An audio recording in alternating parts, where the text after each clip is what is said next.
Você é pré ou pós-tribulacionista? Você já deve ter escutado isso em algum lugar, visto em alguns debates, mas talvez ainda não consegue entender muito bem isso nas escrituras, ou até mesmo já tem uma posição já definida. E eu gostaria de, nesse vídeo, falar um pouco sobre esse assunto e talvez não desmistificar quem sou eu, mas analisar um texto bíblico que é muito defendido pelo pré-tribulacionismo a respeito do arrebatamento da igreja. Essa, com certeza, é uma das nossas maiores esperanças, né? O dia que Jesus vai buscar a igreja, arrebatar a igreja. E tanto o pré quanto o pós-tribulacionismo creem no arrebatamento da igreja. A diferença é que um acredita que isso vai acontecer antes de um período chamado a Grande Tribulação, e outros creem que esse arrebatamento vai acontecer antes desse período chamado Grande Tribulação. E um dos textos muito usado pelo pré-tribulacionismo, pelos pré-tribulacionistas, é o texto de Apocalipse 3:10, onde Jesus fala que vai guardar a igreja da hora da provação ou da tentação. E eu gostaria de ler esse texto e estudar esse texto com vocês um pouquinho nesse vídeo. Então, sem mais demora, sem mais enrolação, bora lá pro vídeo. Valeu!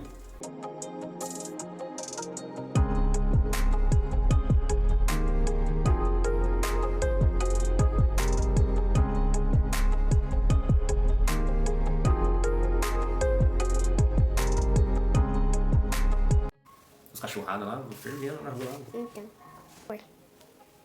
Graças Pai, seja bem-vindo ao canal 3D, você está no quadro Contexto. E nesse quadro nós olhamos alguns versículos que as pessoas entendem fora do contexto e nós tentamos entender esses versículos dentro do seu contexto.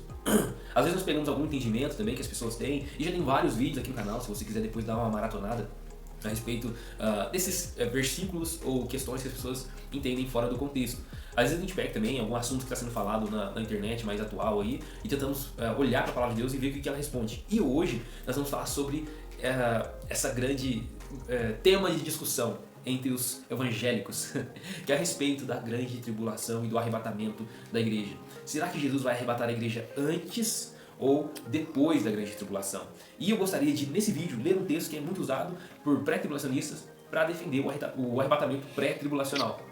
E como eu disse, um dos grandes textos para defender o pré-tribulacionismo é Apocalipse 3:10. E o que está escrito em Apocalipse 3:10? Fala assim, ó: visto que você guardou a minha palavra de exortação à perseverança, eu também o guardarei da hora da provação que está para vir sobre todo o mundo, para pôr à prova os que habitam na terra. Então, Jesus, escrevendo na igreja de Filadélfia, Jesus ele faz essa promessa para essa igreja. E há discussões ali a respeito do que significa essa promessa. Será que essa é uma promessa, essa aprovação que vai vir sobre todo mundo, é uma aprovação que veio para aquela igreja no primeiro século? É uma promessa que, na verdade, é uma promessa futura, um livramento, um escape futuro? Eu, na verdade, acredito que possa ter acontecido os dois. Acredito que possa ter sido sim uma perseguição naquele tempo e Jesus poderia ter de alguma forma guardado a igreja, né, naquele momento ali. Até porque quando João escreve, né, uma aprovação que está para vir sobre todo mundo, é algo que a gente deve perguntar. Será que João está falando sobre todo mundo, norte, sul, leste, oeste do globo, ou todo mundo conhecido por João? Entretanto, creio que isso não impede de essa fala de Jesus, essa promessa, ter também um cumprimento escatológico. E eu acredito que tenha, que Jesus ele vai guardar a sua igreja em uma aprovação que vai vir sobre o mundo inteiro. Mas o que nós vamos definir aqui, ou vamos ver aqui, é a respeito do guardar da hora. Não somente o guardar da hora, mas quem que Jesus vai guardar, quem que Jesus vai colocar à prova, e nós vamos olhar nesse texto. Antes eu gostaria de trazer uma ilustração para você. Lembra que Israel estava cativo no Egito? Então, Deus fez uma promessa de libertação para aquele povo. Deus fez uma promessa de resgate para aquele povo. E uma aliança que ele fez com os patriarcas, não é isso? E lá em Êxodo 3, na verdade, Deus ele ouve o clamor de Israel no Egito, ouve ali o seu lamento, né? E decide livrá-los. E ele levanta então, para levar Israel ao Egito. Quem que levanta? Aquele que abriu o Mar Vermelho. Qual é o nome dele, Maria? E ele levanta então Moisés para libertar o povo do Egito. Mas olha que interessante o que acontece ali. Deus ele envia Moisés e fala para Moisés: vai a Faraó e ordene que ele liberte o meu povo. E Faraó resiste ali, o seu coração endurecido e tudo mais. E Deus então começa a enviar pragas sobre o Egito. Pragas, você deve conhecer a história, pragas das rãs, pragas de sangue ali, as águas tornam em sangue, os mosquitos, né, os gafanhotos lá, o gado morre e acontece aquela escuridão no Egito. Hã? O anjo da morte. O anjo da morte primogênito, né? Que é a última praga. Aí vocês sabem, né? Então, a gente percebe que Deus envia 10 pragas. Mas tem algo interessante que acontece ali.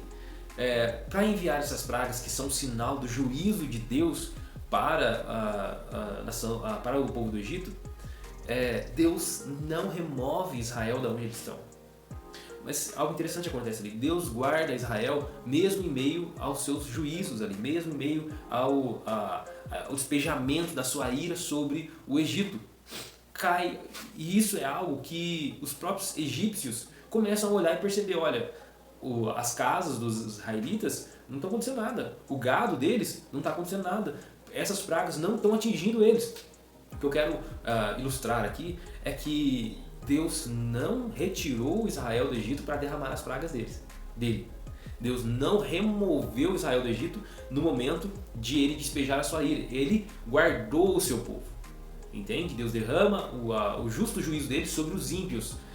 E não necessariamente Deus precisa retirar os seus filhos, a sua igreja, o seu povo para derramar. Mas de alguma forma, que a Bíblia não apresenta como, mas apenas fala que os israelitas, o povo de Deus, foi guardado, ele foi protegido da própria ira de Deus que foi derramado sobre os ímpios. Isso por quê?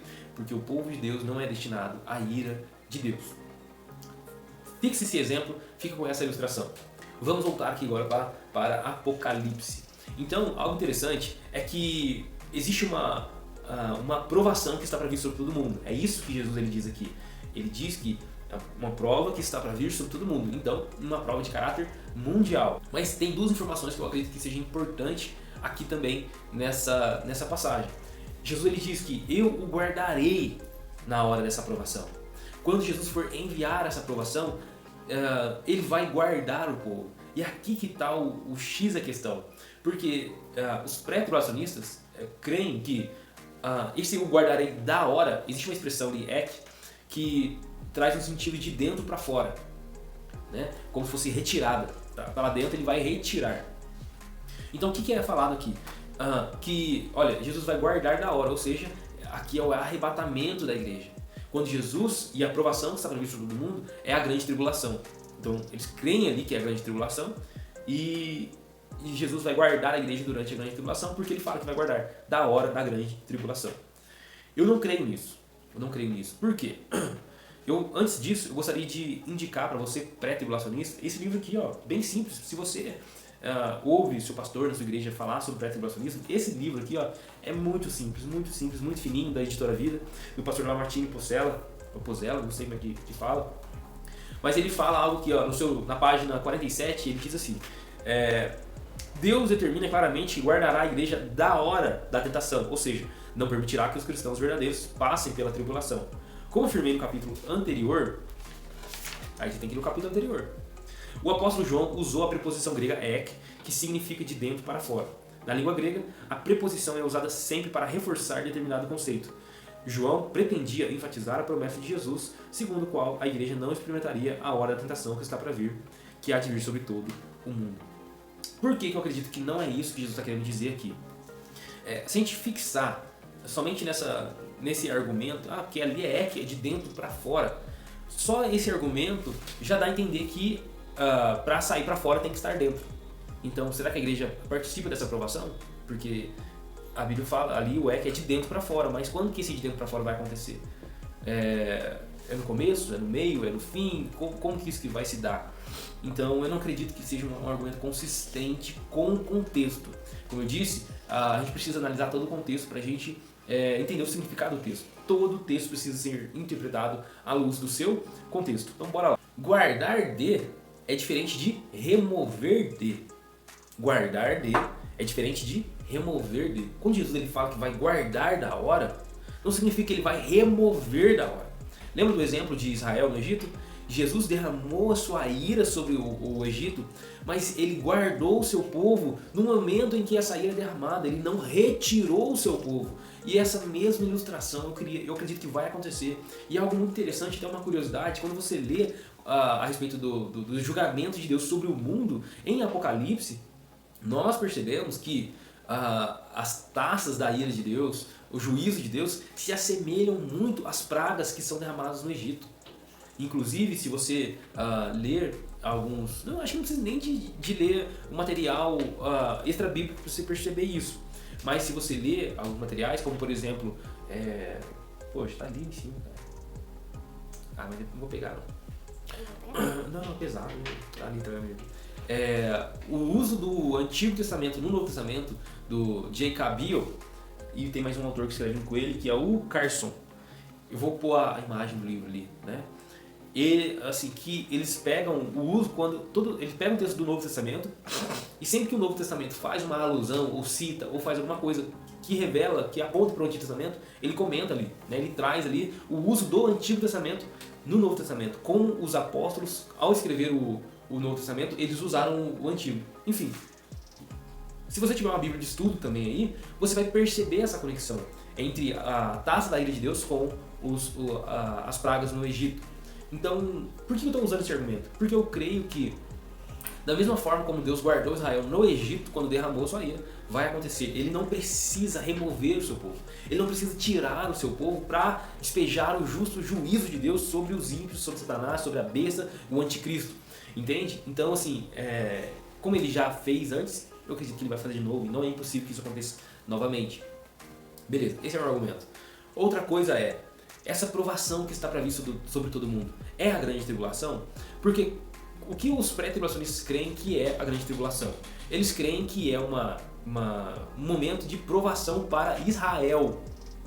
Não é isso? E aí, se você não for um cristão fiel, fervoroso, eita glória, aleluiado, você vai ficar na grande tribulação. Certo? Então, para quem é a grande tribulação? Primeiro, para os judeus e para todo mundo que fica aqui. Os crentes, você fica faltando os bebedeiros da sua igreja, você põe envelope na sua igreja vazio, você que mata culto, sabe? Você não é muito fervoroso não. Então você falta sua escala no Ministério de Louvor, você não é fervoroso. Então provavelmente você vai ficar. Então a grande tribulação vai ser para os judeus e para vocês. Para mim não, eu quero não. Brincadeira, gente. Mas esses são os povos destinados à grande tribulação. Primeiro, é uma provação para Israel, para o povo judeu. E para os cristãos que não se arrependerem e para aqueles que não se converterem a Cristo. A grande tribulação é para perseguir e ferir esse povo, essa turma. Não é para a igreja, já que a igreja vai ser arrebatada, certo? Por que não é isso? Se a gente deixar o texto falar, cara, se a gente deixar a Bíblia falar, a gente vai perceber. Porque às vezes a gente já vai para a palavra de Deus já com o significado na nossa cabeça. Então quando a gente lê, a gente já enxerga aquilo que nós determinamos o significado antes. Entende? Então, vamos olhar atentamente aqui, ó. Visto que você guardou a palavra de exortação à perseverança, eu também te guardarei da hora da provação que está sobre o mundo. Ou seja, é certo que vai existir algum tipo de proteção de Jesus para o povo dele dessa provação que está prevista sobre todo mundo. Ok? Mas essa proteção não significa que Jesus vai remover, apenas que vai guardar. Guardar não é remover. Remover é remover, guardar é guardar. Só que Jesus não para aqui. Ele diz, para pôr a prova, né, que está para vir sobre o mundo, para pôr a prova os que habitam na terra. Quem são os destinatários dessa provação? Os que habitam na terra. Circula essa expressãozinha aí. Os que habitam na terra. Então, a provação ela tem um destinatário. Ela tem um alvo. Quem que é o alvo da provação que vai vir sobre todo mundo? Os que habitam na terra.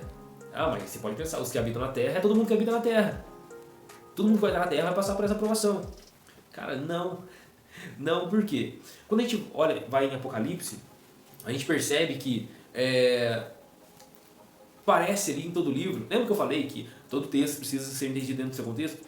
Então, dentro do livro do Apocalipse, parece que os que habitam, sempre quando o autor João, né, faz a referência aos que habitam na terra, ele está querendo falar de um povo especificamente. Ele não está incluindo o povo de Deus nisso.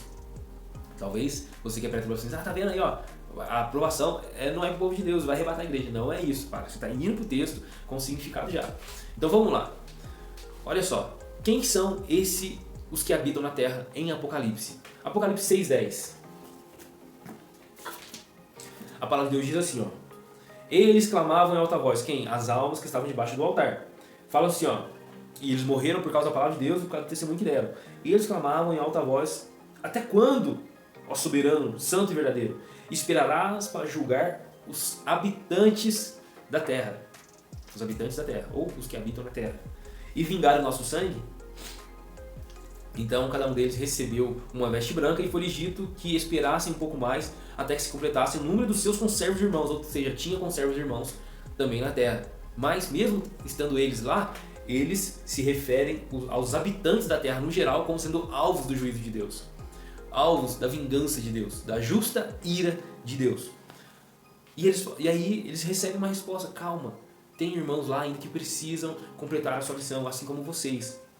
Mas vai vir a minha vingança, trazendo aqui uma paráfrase, né, sobre os habitantes da terra. Então quem são os habitantes da terra? Aqueles a quem são destinados o juízo de Deus. Não é sobre os judeus, não é sobre os cristãos nominais, os fracos, os frios na fé. Não. Vamos lá, quem são os habitantes da terra em Apocalipse? Apocalipse 8,13. Olha o que a Bíblia fala.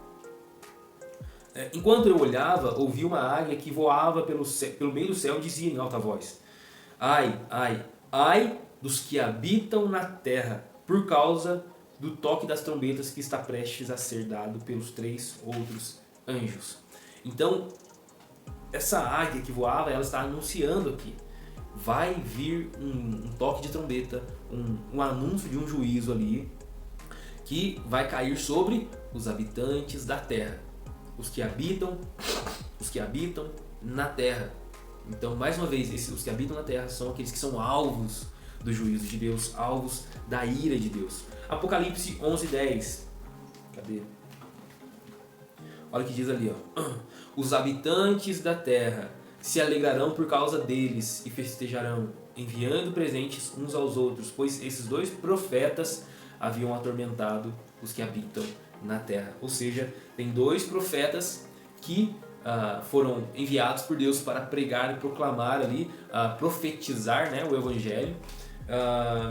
E aqui há uma discussão a respeito de quem são essas 2 testemunhas aqui. Alguns vão falar que são 2 judeus, com certeza. Outros vão falar que são Moisés e Elias. Outros vão falar que é uma representação da igreja. Mas independente do que seja nesse momento, isso não é importante para nós. A ideia é que os habitantes da terra se alegraram quando eles morreram e deram presente uns aos outros. Ou seja, os habitantes da terra são o povo ímpio, um povo que se alegra com a morte do povo de Deus. E já é anunciado aqui um juízo que vai cair sobre eles. Eles se alegram aqui com a morte dos profetas de Deus no capítulo 11. Eles são destinados a um juízo, né, no capítulo 8, no capítulo 6. Aqui no capítulo 13. Quem são os habitantes da terra? Capítulo 13, versículo 8. Todos os habitantes da terra adorarão a besta, a saber, todos aqueles que não tiveram seus nomes escritos no livro da vida do Cordeiro, que foi morto desde a criação do mundo. Então os habitantes da terra agora aqui, quem são eles? Aqueles que adorarão a besta. Então percebe, a aprovação aqui em Apocalipse 3 vai pôr à prova quem? Os que habitam na terra. Não é uma referência aos judeus, porque os que habitam na terra em Apocalipse, aqui em Apocalipse 13 fala que são aqueles que vão adorar a besta. Em Apocalipse 11 são aqueles que eles se alegram com a morte do povo ou dos profetas de Deus, aqueles que Deus envia para pregar. Então não são os judeus. Aqui são um povo claramente ímpio. Continuando. Apocalipse capítulo 13, versículo 14. Vamos ler a partir do 13, tá? Apocalipse 13, 13 e 14. E realizava grandes sinais, chegando a fazer descer fogo do céu à terra, à vista dos homens. Por causa dos sinais que lhe foi permitido realizar em nome da primeira besta, ela enganou quem? Os habitantes da terra, ou os que habitam na terra. Então os que habitam na terra não é toda e qualquer pessoa, mas é um povo específico. Mas pela lógica, você pode falar, não, os habitantes da terra tem que ser todo mundo, porque é todo mundo que habita na terra. Sim, mas nós precisamos entender como João usa esse termo dentro do contexto. A quem ele está se referindo quando ele disse os habitantes da terra? Então, por exemplo, quando eu falo assim, eu chamei todo mundo para o meu aniversário. Não veio todo mundo para o meu aniversário, veio todo mundo que eu chamei, a quem eu me referi, a quem eu enviei o convite, certo? Então, até os calvinistas meio que usam, todos, não é todos, mas nós precisamos entender a quem João está se referindo os habitantes da terra. Não é todo mundo aqui. Não é cada habitante que está na terra, mas ele sempre dá uma característica a esses habitantes da terra. E aqui ele está falando que ela foi enganada pela besta, porque viu os sinais. No Apocalipse 13:8 fala que elas adorarão a besta. Todo mundo que está na terra vai adorar a besta? Você não crê nisso. Você crê que aqueles, você que é pré-tribulacionista, né? Crê que aqueles que estiverem na terra e não adorarão a besta vão morrer. Apocalipse 17, versículo 2. Fala assim, ó. Vamos ler um dos 7 anjos que tinha as 7 taças aproximou-se e me disse: venha, eu lhe mostrarei o julgamento da grande prostituta que está assentada sobre muitas águas, com quem os reis da terra se prostituíram. Os habitantes da terra se embriagaram com o vinho da sua prostituição. Agora versículo 8. A besta que você viu era e já não é, ela está para subir do abismo e caminha para a perdição. Os habitantes da terra, cujos nomes não foram escritos no livro da vida, desde a criação do mundo, ficarão admirados quando virem a besta, porque ela era, agora não é, entretanto virá. Qual que é a ideia que eu quero passar aqui? Quem são esses habitantes da terra? É todo o povo ímpio que se alegra com a morte dos profetas de Deus. Então os habitantes da terra são esse povo que vai ser enganado pela besta, que vai adorar a besta. Não são qualquer pessoa ou todas as pessoas. Então o que eu entendo desse texto, né? Quando a gente olha todo esse contexto que a gente acabou de passar aqui, existe uma aprovação que vai vir sobre todo mundo. Deus, Jesus, ele vai guardar a igreja, vai guardar o seu povo dessa aprovação que está para vir sobre todo mundo. Mas essa aprovação que está para vir sobre todo mundo vai pôr à prova quem? Os que habitam na terra. Quem são os que habitam na terra? Todo qualquer um que estiver na terra? Não. A referência no próprio livro do Apocalipse nos dá a entender que os que habitam na terra são todo o povo ímpio, que persegue o povo de Deus, que vai ser enganado pela besta, que vai dar adoração à besta, vai ficar maravilhado com a besta. E esse povo é alvo da vingança e do juízo de Deus, porque ele perseguiu o povo de Deus. Lembra Apocalipse 6:10? Ó soberano Senhor, até quando esperarás para julgar e vingar o nosso sangue, né? Vai derramar o seu juízo sobre os que habitam na terra. Então, em Apocalipse 11, eles matam os profetas de Deus e se alegram com isso. Em Apocalipse 13, eles adorarão a besta, eles adoram a besta, eles são enganados pela besta. Apocalipse 6:10 diz que eles mataram os mártires, os habitantes da terra, eles feriram os mártires, e os mártires estão aclamando: Senhor, vai esperar até quando? Então é um povo ímpio, e a aprovação que está para vir sobre todo mundo vai ser destinado aos habitantes da terra. Isso significa que, lembra da ilustração que eu fiz aqui? Que eu falei no início de Israel, o Egito? É a mesma coisa que vai acontecer. Deus vai derramar o juízo dele sobre todo o povo perseguidor da sua igreja, sobre todos os ímpios que perseguem o povo de Deus. Ele vai derramar a sua justa ira sobre este povo. Mas Deus vai preservar a sua igreja, o seu povo, no momento em que esse juízo for derramado, assim como ele fez em Israel, assim como ele fez lá no Egito. Percebe que há uma similaridade, até mesmo de figuras, de personagens. Então, por exemplo, Deus, ele é Deus, né? Israel, lá quando está cativo no Egito, durante aquele período de escravidão e tudo mais, é como se fosse o povo de Deus, que vai estar na grande tribulação. O Egito é o povo ímpio. Faraó é o anticristo. Então olha essa ilustração. Faraó como simbolizando o anticristo. Israel como simbolizando a igreja. E Deus derramando a sua ira, derramando as pragas como simbolizando a ira dele. Então Deus derrama a ira sobre o faraó, que simboliza o anticristo e todos os egípcios. Ao mesmo tempo que Deus permite que faraó castigue o seu povo. Entende? Deus não livrou, removeu o seu povo da perseguição de faraó. Mas faraó simbolizando, talvez fazendo uma analogia aqui, né? Simbolizando o anticristo, enquanto faraó oprime o povo de Deus, Deus derrama ira sobre faraó. Até o momento em que chega o fim de tudo, e Deus de fato, assim como está escrito ali em Apocalipse, chega uma hora que chega, não dá mais, Deus de fato derrama a sua ira final, Jesus vem e acaba com tudo. Para mim faz muito sentido, porque é a mesma analogia. Enquanto o faraó, o anticristo, persegue Israel, a igreja, o povo de Deus, Deus derrama a sua ira. Deus não remove o povo de Deus enquanto ele derrama a sua ira. Deus não remove enquanto ele derrama as pragas do Egito. É a mesma coisa, só que chega um momento em que Deus põe um fim na história. e basta, que é quando vem Jesus Cristo, né? E aí nós vemos em Apocalipse 19 que Jesus, ele destrói tudo.